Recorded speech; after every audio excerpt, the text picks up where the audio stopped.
Welcome to Unscripted with Russo. For our podcast, we decided to explore the people behind the narratives. I'll introduce decision makers and influencers and find out the intimate story behind their rise to success.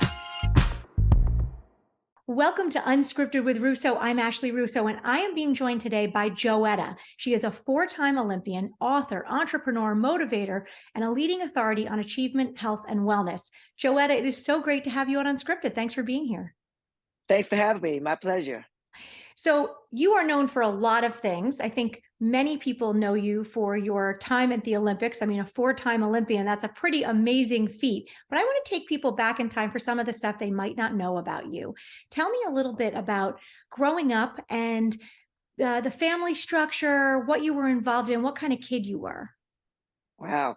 Okay, I'm going to go back way back, and hopefully some of your viewers can remember.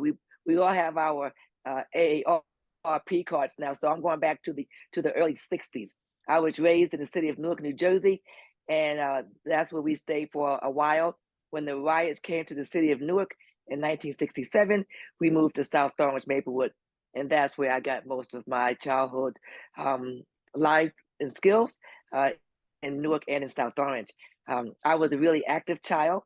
Um, I had a hard head, which made for a soft behind a lot of times, and my parents always told me, especially my mother, Jetta Clark, is that give thy thought no tongue. And since I had a quick tongue, I didn't think a lot about what I was saying. Over the years, I've gotten a lot better, but I was really raised in a structured family. My father, the late great Dr. Joe Clark, he's the subject of the movie Lean on Me. His character was played by Morgan Freeman. So we had a no nonsense household. The foundation was built in scripture and church, and then also loving each other. I had a brother that was 2 years younger than me, and I had a sister that came 15 years later. Oh, wow. I have a younger brother who's also 15 years younger than me. And so I think that's always an interesting dynamic. You're sort of part sibling, part parent in that role. Exactly. Tell Yes. me a little bit about when you realized that you had something special, because I understand you started running in a more formal way. Of course, we were all running around neighborhoods and up and down the Yes. streets and things like that, but you started to run at around 8 or 9 years old, I understand, and Yes. you were kind of good at it quickly. How did that transpire? Well, that's funny. Back in those days, there were day camps that we went to. My father was the director of parks and playgrounds in Newark, New Jersey. So there was a camp that we went to, and we just ran for fun, for field day and things like that. When I got about 10 or 11 years old, my father put us in cross country, and that was distance. He wanted to dispel the notion that Black Americans could not run distance back then. And even now, most of the runners came from Kenya, Ethiopia, and things like that. And so his goal and my mother's goal, they said if you put your kids in something and if you direct them and give them guidance, they can excel. Lucky for me at that time, I only ran 2 miles, and I enjoyed that was cross country back then. So I enjoyed doing that. And I really didn't really get started going until high school at Columbia High School when I was 14 years old. When you were starting to get involved with running and sports, were there other interests that you had? Because I think it's important to kind of note that when we were kids, you Yes. really did a lot of things, right? Like it was try everything, do a lot of things. It was later on that kids got really focused in one particular thing. So did you have that as well? Were there other things you participated in school? Yes, that's exactly right. Some of it was school, but most of it was my parents. I was a dancer. I danced with the Alvin Ailey Dance Company, the junior company in New York. I was also played the piano. I ice skated. I played basketball. I played tennis, and they were trying to have a well-rounded daughter and son. And then they also wanted to make sure that we were smart, and we always believed a strong mind, strong body that equals a strong future. And also, if you kind of remember, Title IX, which is now in its 51st year, um, there weren't that many activities for girls to do anyway. And so a lot of the things we did were extracurricular activities that our parents did. And track and field was something that was around for boys and girls at that time, but some of the other sports were not. And what about academics? How did you do in school? Did you like Yes, school? Were there subjects that you excelled in or things that you really didn't like? yes. I was a very good student. I wasn't one of those students that just had it academically, but I had to study, and I had to work hard, and that was who I was. And I knew that I had to get good grades and to learn the subjects and to behave in school and to get involved in a lot of activities in the school. That was important. When I went through high school, it was really challenging because I was in a lot of the advanced classes. Plus, I was wanted to be a great athlete and to balance the track and field along with school, along with being social. It was something that took a couple of years for me to figure out. Yeah, it's a lot when you're balancing all of those things. And I would imagine I want to go back to your dad for a second because you say it's sort of commonplace where for people who are listening, I want to reiterate that your father, Joe Clark, was who the movie Lean on Me was modeled after with Morgan Freeman. So that's what an unbelievable story and journey. What kind of influence did that have on you as a kid? You said it was commonplace to do well in school and to focus because you had a dad who was a principal. So Yes, yes, yes. So if I go back a little bit, my dad, when I was a kid, was a teacher. He became a principal when I was in college. However, education was key. My mother had her own business in the city of Newark. She was a entrepreneur. She had a cosmetology business, and so business and school and being a woman, you can do anything. And being black in those time periods, trying to dispel the notion that was prevalent then and even now that black people were underachievers and couldn't do that. So when I look back at it, it was a lot for a kid to carry 7, 8, 9, 10 all the way through high school. But for us, it was not an option. And we believed that failure was not an option. It was a nagging reality that kept us focused. And with all of that, my father was very strict. And the movie was a great depiction of how he was in school. And he was the same way at home.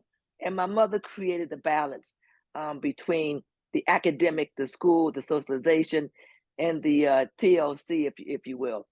And when I talk to people about my father, they say, "Well, was he really that strict?" Yes. If you came to the house, there were standards for the boys and girls and behaviors, and we had to do vocabulary words. When we traveled away to different states, we had to go sightseeing and go to the aquariums and museums and things like that. So he was always trying to expose us to the different opportunities that existed beyond Newark and Maplewood and South Orange. what an amazing gift. I mean, I must think that you look back on that and think what a treasure it was to have that kind of structure and that kind of exposure to so many things. Did Yes. you know, and I want to talk a little bit about high school and when you really started to hone in on your track and field career and what that looked like for you. When did you kind of get the bug for running? And when did you know Mhm. that you had something special, something that was different than the other kids? I got the bug for running when I was probably a kid because I would beat the boys. And that created an even playing field for me because I could beat the boys and then I could hang out with the guys, but hang out with the girls. So it was something special. And also, it was the connection between black and white because in sports, as you know, it didn't really matter what color you were just good at it. So for me, it helped me to get along with people in my community better because they didn't look at me as that black little girl back in 1967. I was looked at as the fast girl that was also that was smart. And as I went through high school, I'm in the AP classes and also I'm winning. And I realized in high school when I went undefeated my freshman year that I had something special and I broke a lot of state records. And that was when I'm like, wait a minute, this could go somewhere. I didn't know where it was going to go because, again, times were not how they are now. So the opportunities for girls and boys and scholarships were different. But I did know that I was good. I did know I could beat the boys, and I did know I was breaking state records, and that's special. Well, Joetta, that is so amazing. It's really kind of such an incredible journey. But I love that you said you could beat the boys, so you knew you must had Mm. something going for you. Yeah, We're going to take a quick absolutely. break. When we come back, I Yes, want to talk more about your college career, your Olympic career, and where you are today. Stick with us. You're listening to yes. Unscripted with Russo. As a mother of two, I know it can be tough to find activities that everyone will enjoy. Luckily, the Lehigh Valley has so many ways to treat your family without breaking the bank. You can experience cool discoveries at the Da Vinci Science Center or all aboard the WKNS railroad train for an afternoon adventure. There's fun around every corner of the Lehigh Valley, and you can uncover it all on Discover Lehigh Valley's website. Visit discoverlehighvalley.com for more information. Welcome back to Unscripted. I'm Ashley Russo, and I am being joined by the amazing Joetta. She is a four-time Olympian, an author, an entrepreneur, a motivator, and so many other things. Joetta, thank you so much in the first part of the program for sharing a little bit about your upbringing in Newark and then moving to the West Orange area and how you got bit with the bug for running and realized you were really good. You gave us some great pearls of wisdom, and I want to ask you about furthering your education because you were a very good student. You grew up in a strict household. You were a great athlete. Did you know you always wanted to go to college? Was that something that was definite, or was it something you contemplated? No. Growing up in South Orange and Maplewood, that was one school district. All of my I said friends, West Orange. I'm sorry, South yeah, Orange, Maplewood. yeah, Stop on yes, the train line. I took the train to Summit every day. So yes, that's it. Yes, exactly. And honestly, college was not an option. My father went to college. My mother did not go to college. She went to cosmetology school because that's the field that she wanted to go in at that time. But my mother was very, very smart, and so was my father. So we knew that we were going to go to college, just didn't know where we were going to go, who was going to pay for it at that time. And I was, like I said, a good student. I worked really hard, and in order for us to do any activities, we had to make sure that our schoolwork was on point, and it was. And when I got through to my senior year in high school, I went undefeated in high school, set a lot of state records, and was the best high school athlete, male and female, that was recruited in 1980. Now, I didn't say that.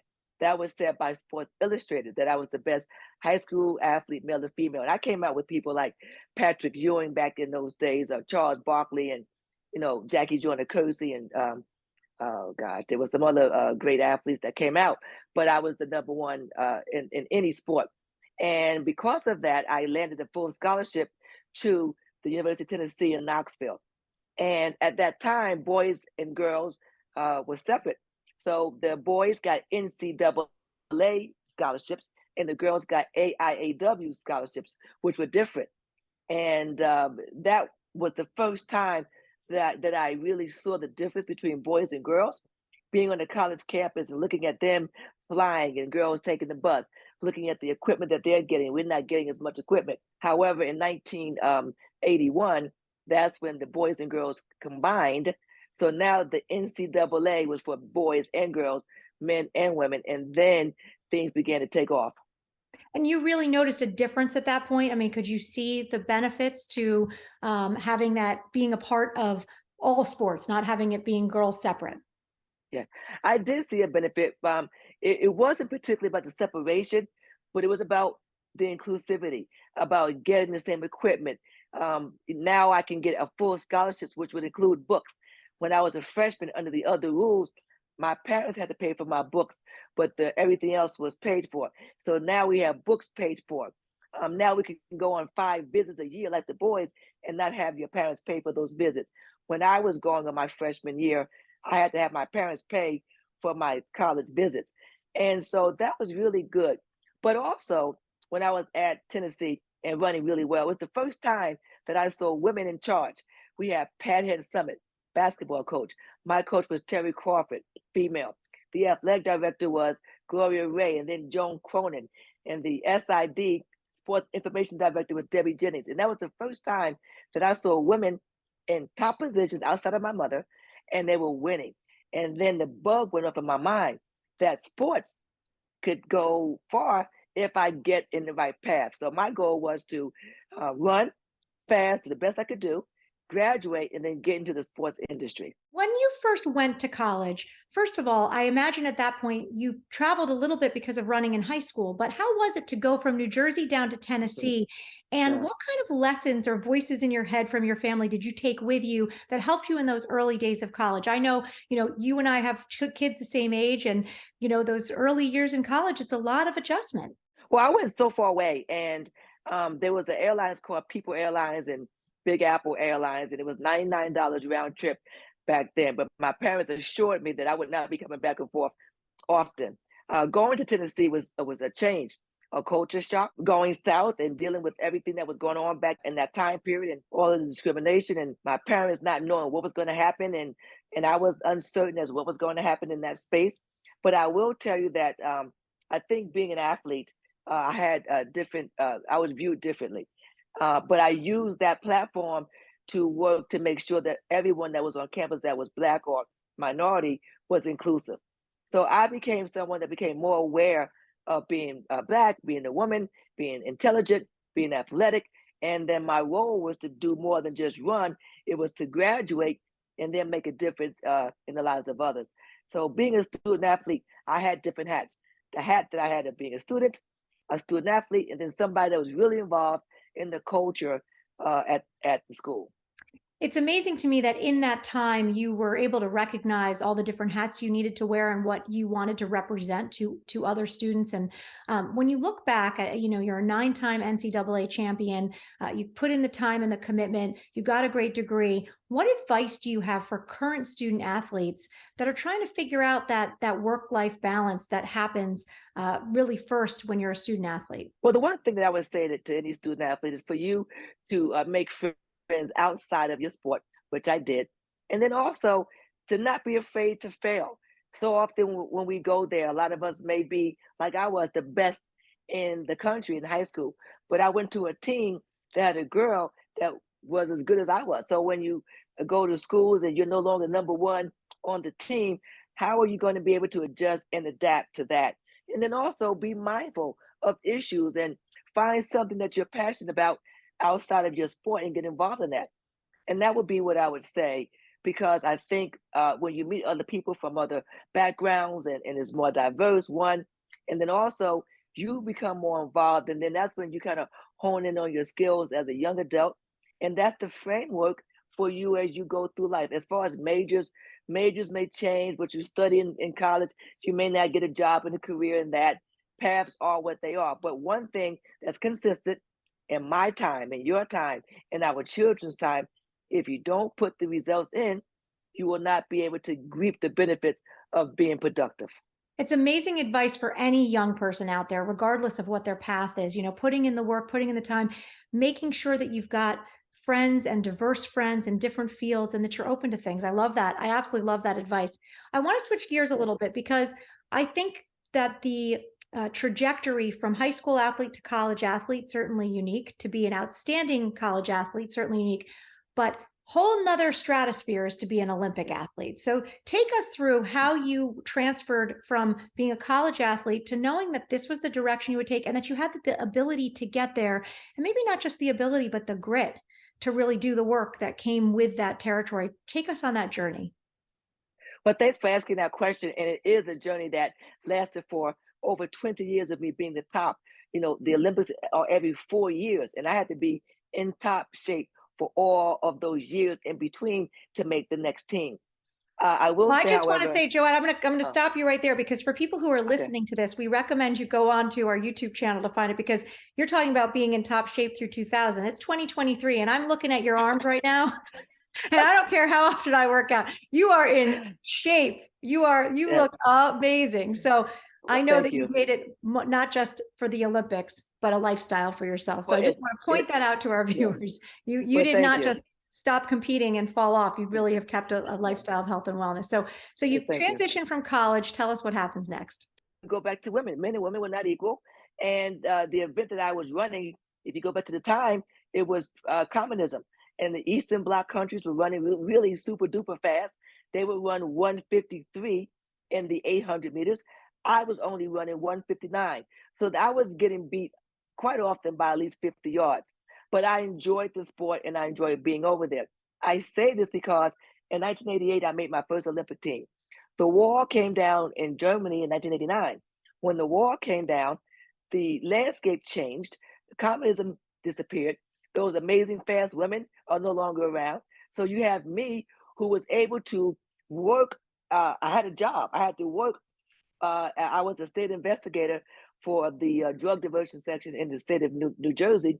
And so I was working and running. But my point is that I was able to work long enough for the wall to come down, for women to now be getting these amazing contracts. And I'm now running and being one of the best in the world. And that speaks to being patient. I enjoyed what I was doing. I did not know politically what was going to go down, but I knew that I enjoyed doing it and I would run as long as I could.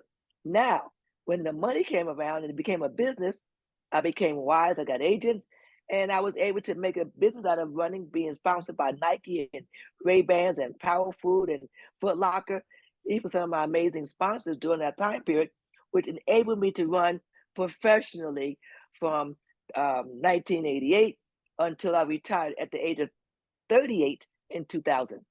Wow, incredible. And how did you sustain that level of ability as you aged? You know, we hear about this now as certain athletes are staying in, you know, certain sports into their 30s, sometimes even early 40s.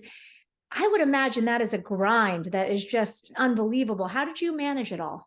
I was focused. That was one thing. I was given also a body that was able to endure the training. I had coaches that understood my ability. They didn't burn me out, and I enjoyed what I was doing. And I couldn't think of anything better to do at that time was than to make this money, travel across the world, and what we said we call it the lifestyles of the rich and shameless, because we were staying with we would go over to Nice and then Monte Carlo, fly into Nice, take the helicopter into Monte Carlo, hang out with Prince Rainier. We're in London, and we're in the Netherlands, we're in Italy, we're all over the world for free, and I enjoyed that. So I was able to sustain that because of my God-given ability. One, the fact that I did not get injured. Two, and the fact that I had sponsors, was able to make a living out of doing this. And so I said, well, why not? The young kids aren't beating me. I'm running faster than they are, so why leave? Just stay here and keep making this money I love it. and And I investing. understand too, you had a lot of family involved, right? Your brother JJ was with you as a coach. You had your Yes, sister-in-law, sort of a family affair. So yes. what was all of this training and travel like that you were able to experience it with family as well? That's really great. And to be honest with you, that came later on in the year 2000. I was 38, my sister was 23, and my sister-in-law was somewhere around early 30s. And I put that in context because my last Olympic team was my sister's first Olympic team, and my sister-in-law's, it was her fourth Olympic team. So my sister is now a three-time Olympian, having made 2000, 2004, 2008. My sister-in-law made 88 through 2004. My brother was the Olympic coach in 2004, and he coached Team Clark. We went 1, 2, 3 in the Olympic trials to make the Olympic team, and no other family has ever done that before. And if I might add, my mother and father were alive to see that happen.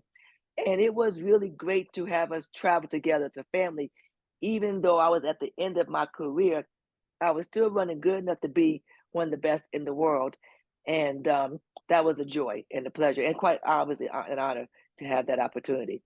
That is what an amazing story and legacy. And it doesn't really end with that, because we should mention that you have this fabulous daughter who is just incredible, went to Saucon Valley High School right here in Hellertown in Lower Saucon Township. And Talitha Diggs is doing it. She was competing at the World Track and Field Championships at only 19 years old last year and has a really bright future ahead of her. So tell me a little bit about being the mother Wow. to this amazing athlete as well.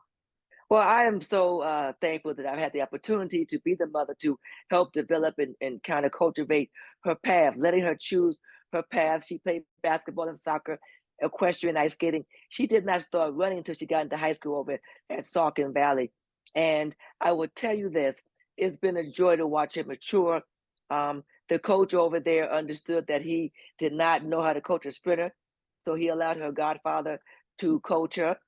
We also partnered with Easton Area High School, the coach over there, to help travel, so she could travel with them. And it was a big village. We all worked together. Talitha was really smart in school, topped 2% of her school. She got a scholarship to the University of Florida, and she is studying international studies and political science and a minor in Asian studies. She's fluent in Spanish and Mandarin, and she is the NCAA multi-champion, the USA women's champion, the world champion, and if you didn't notice, she set the American record 2 weeks ago for the 400 meters.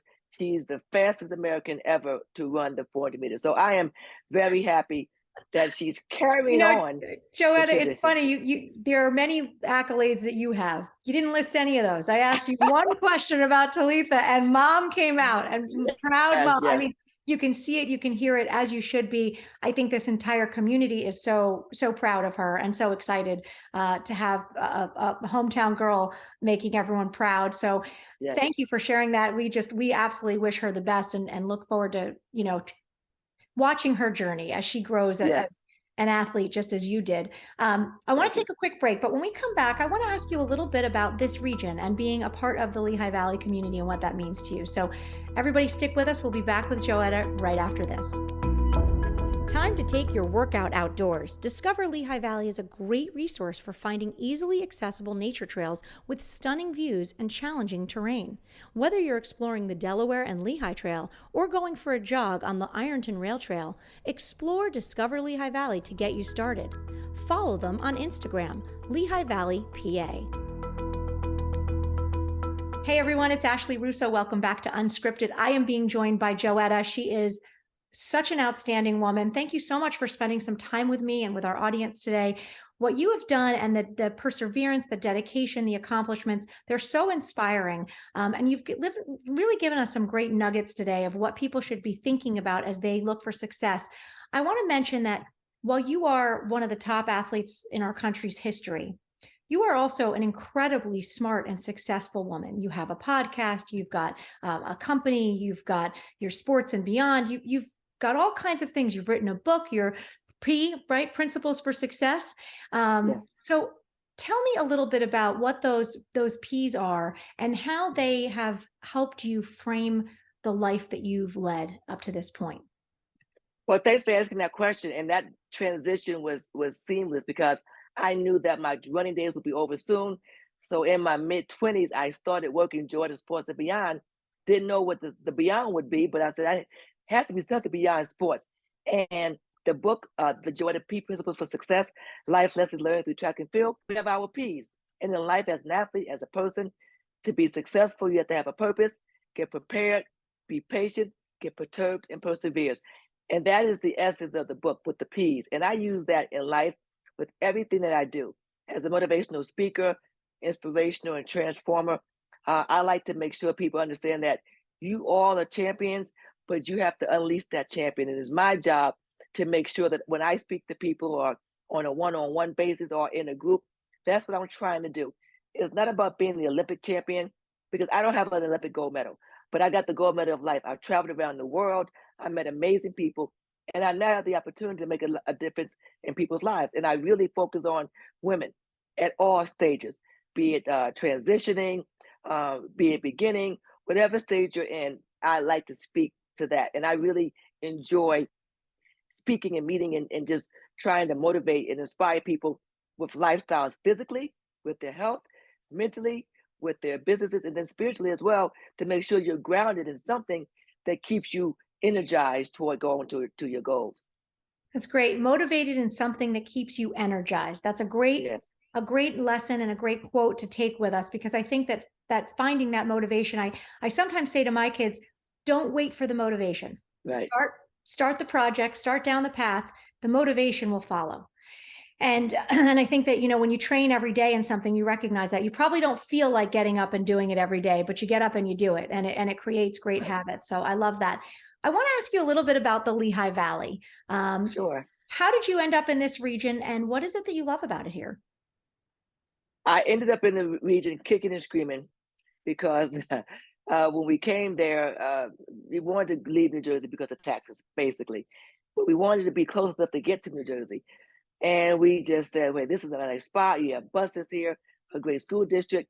Let's go to Saucon and start here. I've been in the Valley for 13 years. The last, I would say, 8 years, I've really been involved in the area. I didn't really get involved initially because I had my business in New Jersey. I was going back and forth. But what I love about the Valley is that it is diverse. I love, even though there may be some issues that all communities go through, we seem to work through things. And I think that's important to have the support of everybody, even if they don't look like you and believe like you and think like you. There is a diverse group inclusiveness. And I had to make sure that was part of that to make sure that we were being represented, my family was being represented, and also that I was being open to other ideas. The Valley I like about the culture. I enjoy the activities that we have here for theater, the walking, the trails, the mountains. This is a beautiful place to be. And I enjoy the fact that my daughter just is so Saucon Valley, Lehigh Valley proud. She's that kid that grew up in an area where, although the community in which we live is a community where there's wealth and there's power and there are people moving and grooving and shaking and making a difference, she sees that and she understands that. She takes a small town attitude to that piece and takes it on a bigger front, a bigger scale, so people can see that even though you're from a small town, the world is open for you. When you get there, what are you going to do? So, being a woman in the Valley, I've been involved in other activities and other groups that are important. And now I'm on the board in Lehigh Valley, CIS, Eastern PA, Community and Schools. And I'm really passionate about that board as well. It's amazing. And it's so great to see you getting entrenched here. We sort of moved here similar path. I came here 18 years ago from New Jersey and, Yes. have made a home here. And what you're saying resonates with me. When you're going out and doing something, is there somewhere you like to go? Favorite restaurants, favorite activity? Well, okay. So, favorite activities. I like to still run and ride the bike. So, I'll go on the trails that I pick it up at, where I live in, and I just ride past the Sales University and back the other way. I like doing that. Restaurants, I love eating food. So, I go to the Melt. I go down to, what is that? I went to the New House the other day. It's another restaurant that I went to. And we did a lot of partnering with different communities that have nice little small restaurants. My daughter likes going to Acquiesce, and there's a lot of other restaurants that we go to in the Valley. We also go to, Hotel Bethlehem because they have a nice restaurant there. And then we go across the street to get the ice cream down there. So I I enjoy doing that as well. I don't gamble, but I do go to the casino for the various shows that they have there.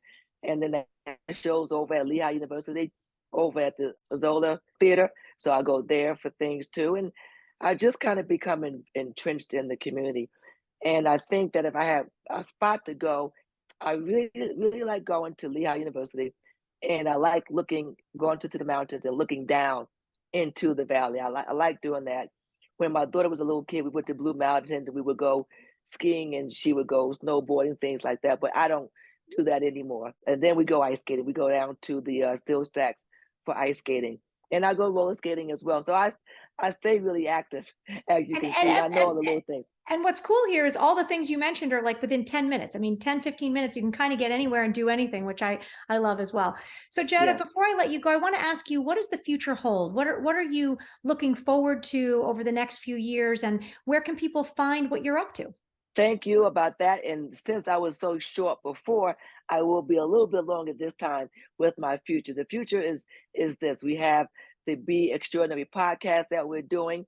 I have the Joetta line, which is a perfume, a body splash, and a body lotion that can be found on my website, which is joettasportsandbeyond.com, or Google my name, Joetta, and it will come up. And you asked me earlier about the one name. It's a branding opportunity for me. So you've heard of Madonna, Socrates. Now you have Joetta. I love it. See, that BA in public relations is coming in pretty handy. Yeah, exactly. So we did that. And then I have a track and field camp. It's the 23rd year of my track and field camp that will be held this summer at Eastern Area High School, July 18th through the 21st. And then we're going to have a phenomenal fit and focus event. That's an empowerment summit for women. And it's a one-day event that will be in November. So those are some of the things that I'm doing, but I'm always speaking. I'm looking forward to motivating, inspiring different women groups. I do commencement addresses as well. And my goal is to make sure that I bless other people because I've been blessed. To whom much is given, much is required. So I realize that. And then you talked about my peas. Well, the peas have a garden. I'm not going to go through the entire garden, but I will end with this and say, in life, you have to plant your turnips. Turn up for yourself, turn up for your health, and turn up to make a difference in the lives of others. And that's by and large what I like to do. Oh, Joetta, I love that. Thank you so much. That is just amazing. I'm going to say, turn up for yourself, turn up for others. That's great. Yes. Before I let you go, the very last thing we're going to do here today is what's called our rapid fire questions. I want to confirm that you have not heard these questions. I have not heard these questions. All right. Are you ready? I'm nervous. I don't know. All right. What is your favorite hobby or a secret talent? My favorite hobby is cooking. I like to cook. Oh, So that's a I good have, one. yes, I like to cook. And my secret talent, wow, I like to dance, and I like to do all types of dancing. So I'm really involved in that. And if I, it's funny when people ask me what kind of dancing, I don't tell you what kind. I let your mind wander, but I enjoy the dancing. All right. I'd like to see you do some line dancing. I do that and beyond. I love it. Okay. What actor would you cast to play you in a movie about your life? Angela Bassett or Ooh, either Viola Davis, that'd be good too. great. Either Yes. one if they're listening, if they're listening. Yeah. If you didn't have the job you have now, what would you be doing instead? If I wasn't speaking, I probably would do something with kids. I don't know about teaching, but I might have a center, a daycare, a day after school place where you go, you study, but also work on being healthy, something like that. Excellent. What is the best advice you've ever received? I received so much, but my mother would always say, just because you fail, it doesn't make you a failure. The only time you fail, if you fail to get back in there and try again. Awesome. That's great. And the last thing is one person who inspires you. One person, well, I would have given my parents, but they're no longer with us. They passed. So I would think right now, the person that inspires me right now would be my daughter Talitha. She inspires me to be a good woman, a good mother. She inspires me to be that beacon of light, that beacon of hope, and to share what I share with hers with others. And she so graciously allows me to do that. So she is the person that I would give that to. Well, Joetta, thank you so much for joining us on Unscripted. We appreciate you sharing your amazing journey, your upbringing, your perseverance, your education, your career, the Olympics, just giving us a little glimpse into what has been just an illustrious career in life. And look forward to seeing you around the Lehigh Valley. You sure will. And thank you for all that you do as well and for taking time to interview me for your unscripted podcast. Thank you, Joetta. Make sure you tune in and listen to Be Extraordinary with Joetta wherever you can find podcasts, just like you're listening to Unscripted now. So take care, Joetta. Thanks for being with us. Until next time, everyone.